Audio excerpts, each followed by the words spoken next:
Morning and a good Chodesh.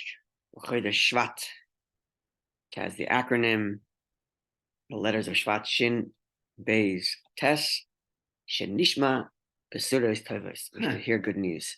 Wow. We could use some of those nowadays. Always can, but especially now. Yeah. Okay, so we are on Kuf Yud Aleph Amud Aleph 111a. We're slowly making our way through this Gemara that discusses what might be termed the occult, interaction with negative spiritual energy.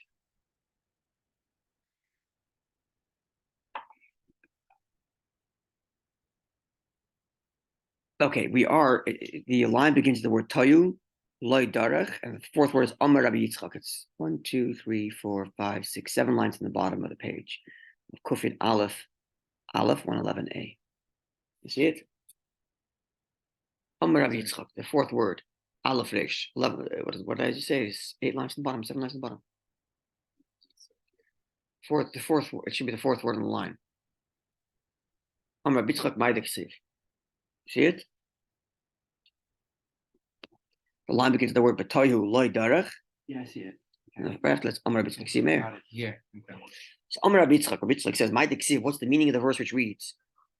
Gam ki elech, even as I go, famous verse.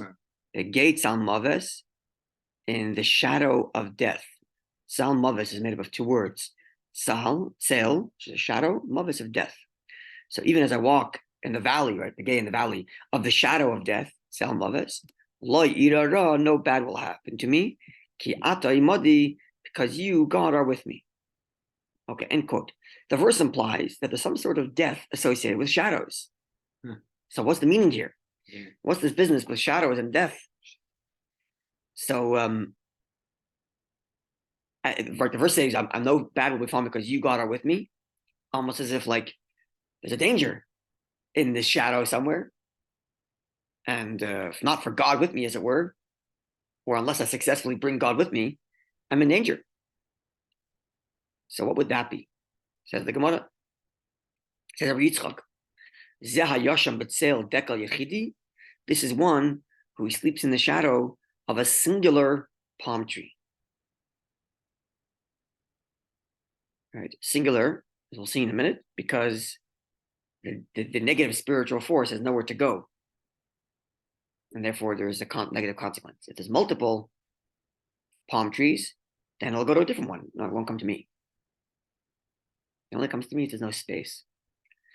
So in this, the shadow of a singular palm tree will be Tseil Levana, one who sleeps in the shadow of the moon. That's the Gemara says. Shadow of the moon. Right? So he's walking in the light by the light of the moon, and he's walking along a wall that casts a shadow created by the moon. Either one of those is an invitation for that. Either one of those are the shadow of death, which require God's protection. Yeah. Sorry? He sleeps in the shadow of the moon. Sleeps in the shadow of death or walks in the shadow of the moon. That's how Rashbam explains it. So either he's sleeping in the shadow of death of a singular palm tree, or he's walking along a wall that casts a shadow created by the moon. Those two. He walks along a wall that casts a shadow from the moon. Either one of those is an invitation of that's Sal Mavis, the shadow of death. Okay? That's what the Bishop says. Now the Gemara qualifies when and how there is this danger. Says the Gemara. When it said that someone who sleeps in the shadow of a singular palm tree is in danger, this isn't said, Ella only, we're qualifying it. Where the shadow of another palm tree doesn't also fall into that space. Or pronounce it. If the shadow of another palm tree falls into that space, there is no concern because the negative spiritual energy will jump to the other palm tree, not to the one you're under. Okay. So this is the Gemara says. Sleeping under a singular palm tree is a problem. And the shadow of a singular palm tree is a problem. Or walking along a shadow that was walking within a shadow, walking along a wall that casts a shadow that was created by the moon. Either of those, problematic. Okay. Floor is open for interpretation, but that's what it says. So Gemara continues, Elahad Tanya, that which it stated. Now, with regard to that which the Mishnaic text reads, quote, someone who sleeps in the shadow of a singular palm tree in a courtyard, and one who sleeps in the shadow of the moon, not qualifying whether in the courtyard or not, blood is his own head. It's an expression we saw before, is to say you invited this negativity on yourself. In his own head? That's literally the expression, your blood's on your head. Or, All right. It's an expression in Talmudic term to say the death that might follow this is on you. Okay. So here it doesn't qualify. Here it gives an interesting qualification for casting a shadow, sleeping under the shadow of a singular palm tree. Our qualification was that there's no other palm tree that's there. This Mishnah qualifies it as saying when it's in a courtyard. Okay. When I'm sorry, I must have missed it. But when it's in a courtyard means that's when it's dangerous? That's correct. Okay. So one qualification of Yitzchak, when it's a singular palm tree, another palm tree casts a shadow into the same spot. And another qualification from this Mishnah, which reads only when it's a courtyard. Mm-hmm. So how do we reconcile these two? Do they overlap? They're not overlap. The Gemara says, Ilema, should you suggest that when this Mishnah says that sleeping under a singular palm tree in a courtyard is dangerous, is the loy nafal tulu the chavir layu, where there's no other shadow being cast from any other palm trees, just that singular one, then afilu b'sodanami, even if you're not in a courtyard, you're out in the open field, that should also be a problem, considering your Yitzchak statement. Elalav shmamina, rather, is it not that we must derive from here b'chotzer? This Mishnah is adding a qualification that if you're in a courtyard, private domain, even though there is another courtyard, another shadow being cast into that spot, there's still an issue because you're in a courtyard, it's too much of a tight space. And Shmamina, we can derive from here. Okay, so what do we have therefore? If you're out in an open field, then if there's an overlapping shadow, then the negative energy will go to the other shadow, not to your shadow. If you're in a courtyard, the space is so tight. It doesn't matter how many shadows there are of how many other palm trees. Sleeping under the shadow of a palm tree is dangerous. Mishnah. Yeah, we get that? Yeah. Kind of. Okay, last line. Yeah, we can jump in here. Yeah? Last line of Kfidal from Aleph, 111a. Ubitsela Shalavana. We said before, Shadow of the moon. Now walking in the shadow of the moon. Now walking in the shadow of a moon is a problem. Walking along a wall, walking along the shadow of a wall that was cast by the moon is dangerous. That's the shadow of death, right? That's what we said before. Yeah. What? To stretch all this stuff. We're not going to review this. I mean, we can't review this every time we have a class. We already established. I know. We don't experience the scene. This is the way it was. This is the way it is. This is Torah. Right. And my lack of understanding doesn't take away from its truth. I know. So the onus is on me to figure it out. In the meantime, I'm learning. Right. Okay. This is important that I should note this, but we know this all the time, that when I say the floor is open for interpretation, it's not because I'm finding, it's not to say that there's something wrong with the text. It's to say there's something lacking in my understanding. Okay. Right? The text is Torah. It's God's Torah. It's true, and we learn. And we try to understand the best we can. That's what we spent yesterday explaining. Yeah. Okay. B'tzela shalavana, walking along a wall that has a shadow cast by the moon. This is the shadow of death, described in the verse, even though I walk in the valley of the shadow of death. So lo yamran, this is not said, we're qualifying it, ella b'marava, when the shadow is cast in the west. So explains Rashbam, We're talking about the end of the month. Right? The moon is in different places depending on where the month you are. And the moon moves from west to east. So if your shadow is being cast in the west, then the moon is in the east. Which means it sets every day. Right, but it also it has a full Like the sun, it rises. Right. So 1 second. Oh wait, no. Which side of the moon the light is on? Oh, which side? Then that's a monthly. Right. Which side of the moon the light is on? Oh, okay. Right. Side. So the moon will only, the second half of the month, the moon will shine eastward or westward. On its east side, The westward. crescent on Rosh Chodesh, it's on the east. Yes. On the right, I don't know. East. Right half. Or Visual. It's lit. Right? The moon shines toward the east, and therefore, if you're lying by a wall on the western side, then it's a western shade. Yeah. Okay? That's when there's an issue. But if it's the beginning of the month, where the moon shines from the west, and therefore you're lying in a shade that's cast eastward, or you're lying on the eastern side of the wall, les lemba, no concern. Isn't that just a complicated way of just saying if you're in the moon's shadow, then it's a problem, but if you're not, it's not. Well, no, you're in the moon's shadow either way. You are? Yeah. Well, in the first half of the month, your shadow would be shining eastward. And then there's no problem. Second half of the month, your shadow would be shining westward, and there is a problem. Because the light's coming from the other side of the moon. You have clear on that? Yeah.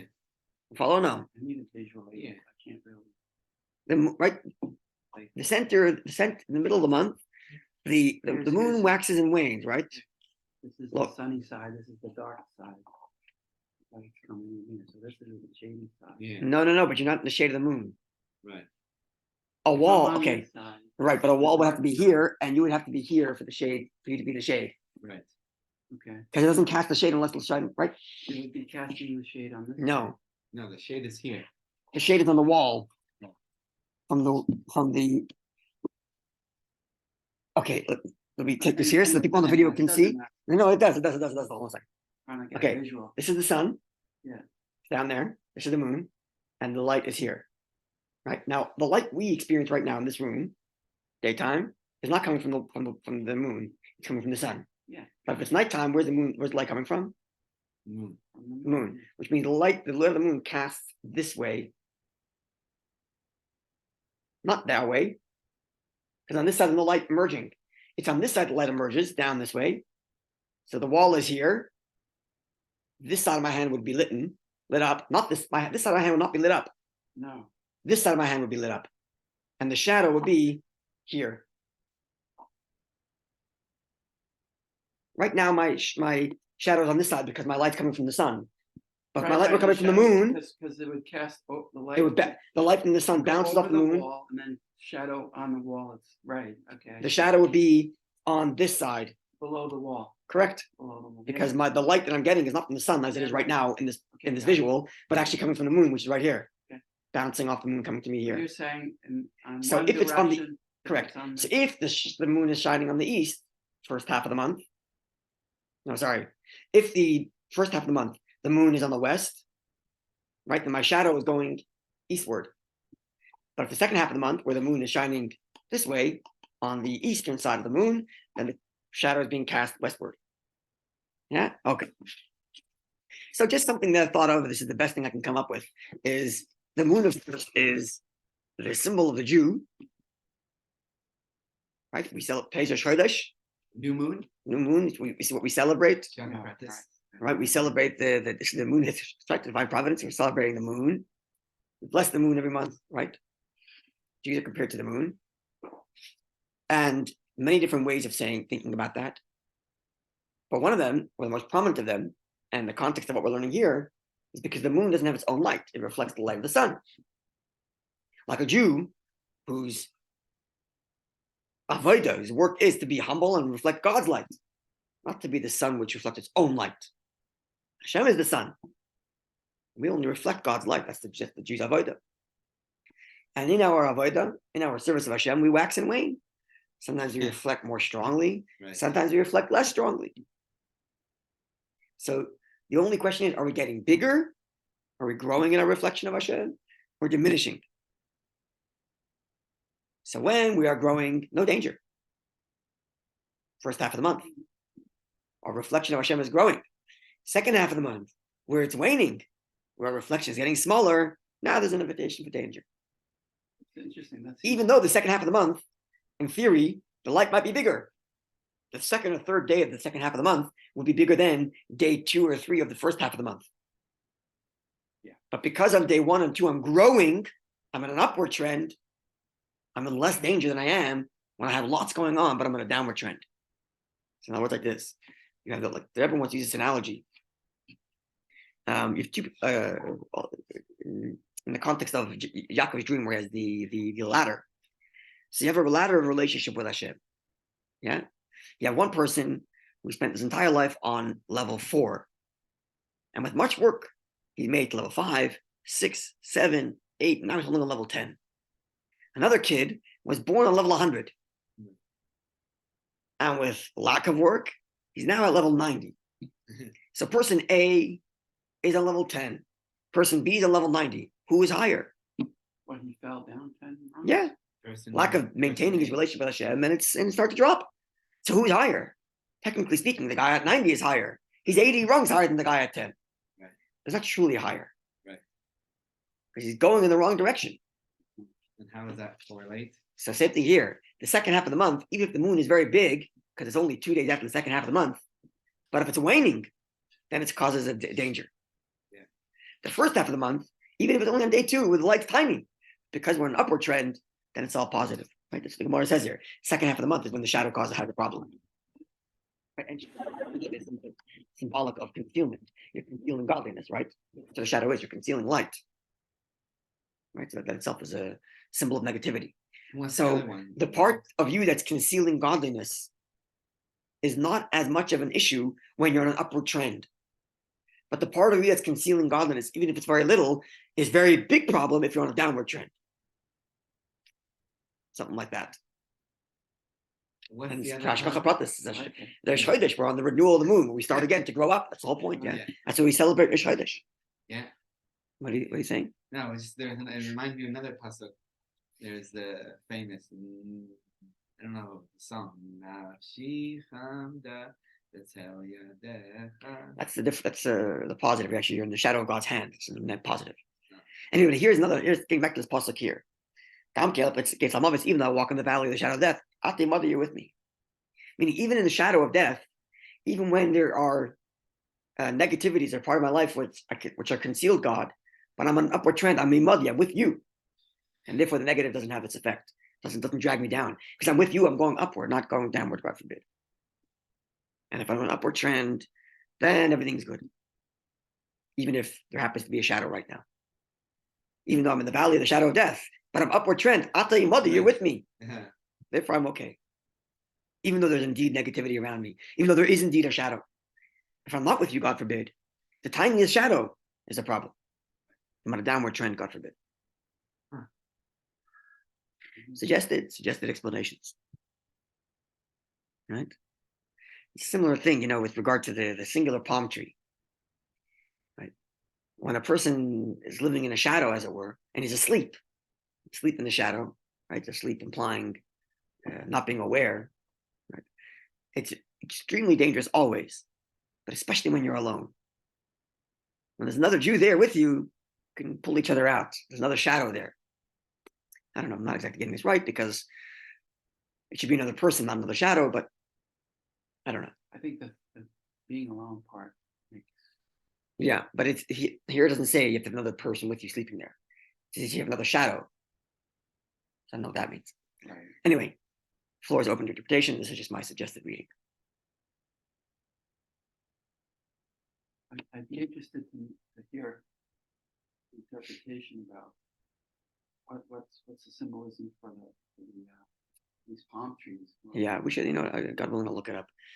We're just taking it at face value. The Gemara keeps on saying, yeah, it's going to come up more. The next Gemara is more about palm trees and what happens when a person engages in palm trees, sleeping on palm trees, walking on palm trees, all kinds of things like that. They're so prevalent on this earth. Palm tree, walking between a wall and a palm tree, relieving yourself between palm trees, walking between palm trees, all kinds of palm tree issues. So